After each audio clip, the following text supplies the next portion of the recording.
Hi friends, my name is Pradeep. Today I am going to narrate a story. The title of the story is Karma. We call it on as a hard work. Like um, it is a very small story but interesting. I will definitely like it after hearing this. So without delay, let's get started. So once upon a time, there was a farmer who lived in a small village who used to work hard in the field, and but one problem was there.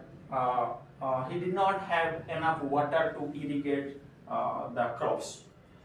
In a summer, um, you know, he faced a lot of difficulties. In the sense, since there was a scarcity of water, and he could not supply the water to the field. Because of that reason, the crops were getting dry, and he completely desperated or completely disappointed because of that reason, and because there was no other source of water over there. There was only source uh, of that completely depend on the rainfall only, the only source of water, natural source. But um, there was another source of water, that is the well. So the well is belong to a wealthy neighbor. So one day he thought of to ask the neighbor, and he went to the neighbor and asked the neighbor, and he approached him that uh, if I could buy that well for my growing crops. That that neighbor was a very cunning man, and he agreed to sell his well to the farmer. So the farmer was so happy when he purchased that well. On the very next day, he thought of that now all the problems have solved, and there is no issue to irrigate the crops or to grow the crops. Thinking of that, on the very next day when he went to the field, and he was about to collect the water from the well, all of a sudden, one a loud voice came, and that voice was from that neighbor side. The neighbor reached that place and was asking, stop there, don't now draw the water from the well." The farmer got surprised, and man asked, "Why are you stopping me? Don't you forget that? I bought the well from you yesterday." The neighbor replied, "Yes, I sold the well to you, but I never sold the water inside it." Hearing that, the farmer got puzzled, and he started arguing with him, like you know since the well is belongs to me, and the water should be pertains to that well, so it is also belongs to me. How can you argue with me? So despite of several argument, the you know the neighbor was not ready to change his decision, and no matter how much the farmer pleaded him, but he was not ready to accept his request, or he did not change his mind or did not change his decision as well. So finally, the farmer left with no choice, and he decided to visit the you know king's court and to seek the justice. So on the very next day, both went to the king's court to seek the justice.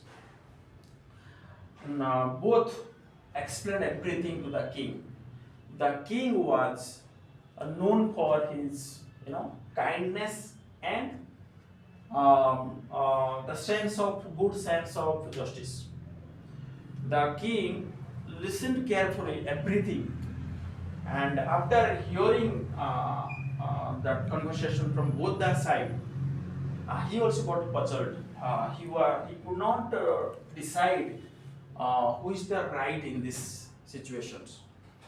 And on the other hand, the neighbor was arguing that there was no such agreement at the time of selling the well to the farmer. There was no such agreement that the water would be belongs to farmer. So how can he claim that the water is belongs to me? So since there was no agreement and there was no deal on that particular matter, so the water is still belongs to me. I can't allow him to use that water which is inside the well. So the king found it difficult to decide who is the right in these situations and got puzzled.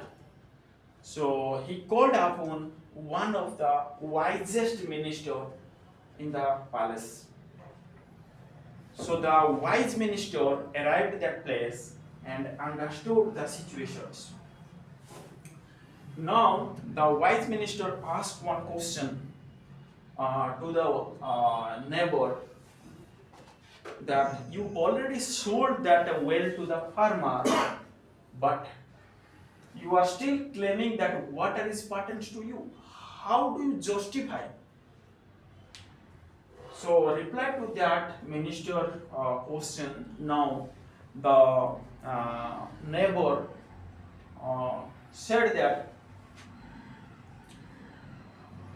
there was no such deal at the time of selling the well to the farmer. And second thing is, the farmer was ready to buy the well and there was no conversation regarding the water. And again, the minister asked. The minister realized that the cunning nature of the neighbor, and he thought for a moment, and again he asked, if the well, if the well is belongs to someone's property, then how can you store the water in someone's property?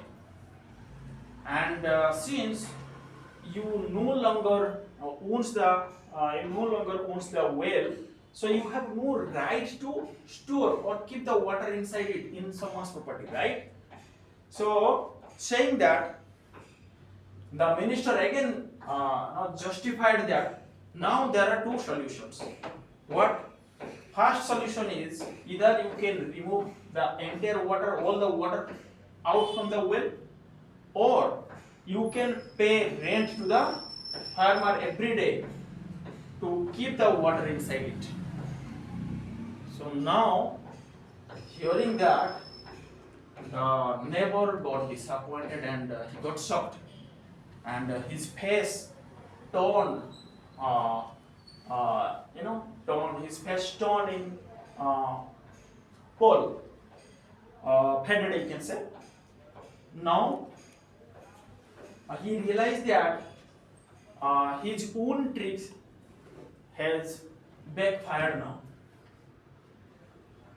Now there was no way for him, and there was no way that he could remove all the water. First, second, there was no sense of paying the rent to the farmer, which was already sold. He realized that he realized his mistake, and he was completely defeated from that, and he ashamed of himself, and he finally apologized to the farmer and allowed him to use that water in the well. So on that day, the entire villagers knew that the dishonesty always seems clever, but but at the end it will never win, or it will never win at the end of the situations. So if you see in our life, we will find that there are there are things like we often try to get the success, growth, prosperity, everything within a short span of time, and without putting our effort. Okay, and for that we always think that we'll get a good amount of success or prosperity through dishonesty, or you can say lies, or you can say what is called trickery kind of thing. But that success achieved through the unfair manners will never last long. Rather, it will fall down immediately. And those who are, or those who prefers that right path with the honest patience and dedications, their success always solid and long lasting. It is not like it is temporary. It's just like building a house by it's made from the sand. So at any point of time it will fall down. The entire building will collapse like that. But those who have built their growth, career, success, everything from the honesty, patience, dedication, and hard work, this is the solid success. It will never fall down. And come what may, whatever the challenges may come, it will never collapse, and it will remain intact. So the moral of the story here is, do the good things, keep up the good work, and keep up your hard work in such a way, and the apple will definitely fall in your lap. So another thing the story teaches that success is the pillar of failure is the hard work is the pillar of success. Okay, so that is the message from this story. Thank you.